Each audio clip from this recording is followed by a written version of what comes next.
আজ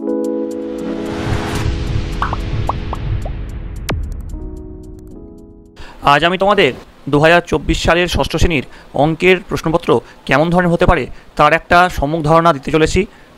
তোমার দ্বিতীয় পর্যায়ক্রমিক মূল্যায়ন আগামী 1 আগস্ট থেকে অনুষ্ঠিত হবে। এই পরীক্ষায় তোমাদের পূর্ণমান থাকবে 25 এবং এর জন্য তোমার সময় পাবে 50 মিনিট। তো এর আগে তোমাদের বাংলা, ইতিহাস, ভূগোল, বিজ্ঞান এবং ইংরেজির প্রশ্নোত্তর করানো হয়ে গেছে। তোমরা যা যা দেখোনি তার জন্য লিঙ্ক ডেসক্রিপশন বক্সে থাকবে।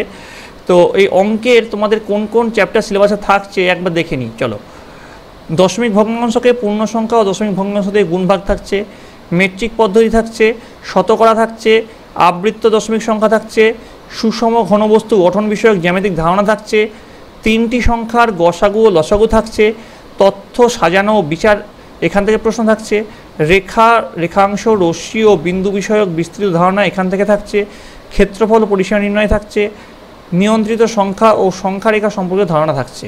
ঠিক আছে, এইগুলো তোমাদের অঙ্কে থাকছে। তো চলো দেখে নেওয়া যাক প্রশ্নোত্তর পর্বটি। কোনো 8টি প্রশ্নের উত্তর দাও। এখানে 8টি প্রশ্ন, প্রতিটি প্রশ্নের মান আছে 1।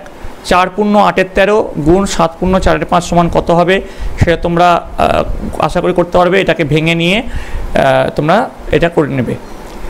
0.6 × 0.3 × 0.2 সমান কত সেটার উত্তর তোমরা লিখবে।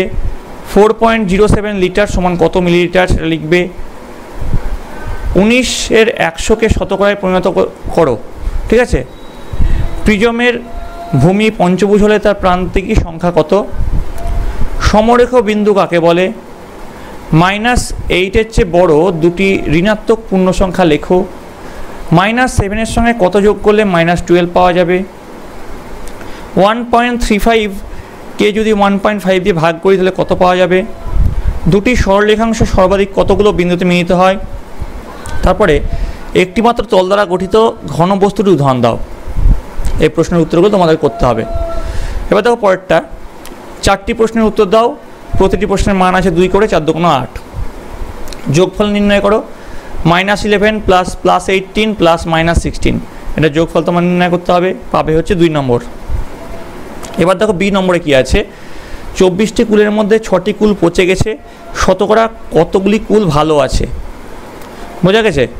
তারপরে দেখো 3-এর 4-এর মধ্যে 1-এর 16 এর মধ্যে কতবার আছে? ঠিক আছে, তাহলে এটা ভাগ করলে তোমরা পেয়ে যাবে। ডি দেখো, একটি আয়তঘনকের তল সংখ্যা এবং প্রান্ত রেখার সংখ্যার সমষ্টি কত? ই দেখো, -7 - -8 কত? দেখো মাইনাসে প্লাস হয়ে যায়, সেইভাবে তোমরা এটা করে নেবে। এফ দেখো, 0.272-কে সামান্য ভগ্নাংশে পরিণত করো। তারপর দেখো 3 নম্বরের যে 3-এর দাগের প্রশ্ন, 3টি প্রশ্নের উত্তর দাও। প্রতিটি প্রশ্নের মান আছে 3 করে, 3 তারিখে 9। সরল করো 2 পূর্ণ 3-এর 4 যোগ 3 পূর্ণ 1-এর 2 ভাগ 2 পূর্ণ 1-এর 7। এটা আছে তোমাদের ফার্স্ট ব্র্যাকেটের মধ্যে, ভাগ আছে 13 পূর্ণ 1-এর 4। এবার চলে আসছে বি নম্বর। অনিলবাবু তার মাসিক আয়ের 22% বাড়ি ভাড়া দেন। যদি মাসে 1870 টাকা বাড়ি ভাড়া দেন তবে অনিলবাবুর মাসিক আয় কত?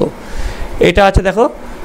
তারপরে দেখো সি নম্বর কি আছে, মান নির্ণয় করো। -20-এর বিপরীত সংখ্যা -7-এর বিপরীত সংখ্যা -8। তারপরে দেখো ডি নম্বরে একটা তোমাদের দেওয়া আছে, একটা ছবি দেওয়া আছে। দেখো জ্যামিতির চিত্রটির পরিসীমা নির্ণয় করো। এই যে জ্যামিতিক চিত্রটি দেখে নাও। দেখো এটা আছে 30 সেন্টিমিটার, এটা আছে 13 সেন্টিমিটার, এটা আছে 5, এটা 5, এটা 13। তো এটার পরিসীমা নির্ণয় করতে হবে। পরিসীমা মানে হচ্ছে এই ধার বরাবর যেটা তোমাদের দৈর্ঘ্য সেটা তোমাদের নির্ণয় করতে হবে।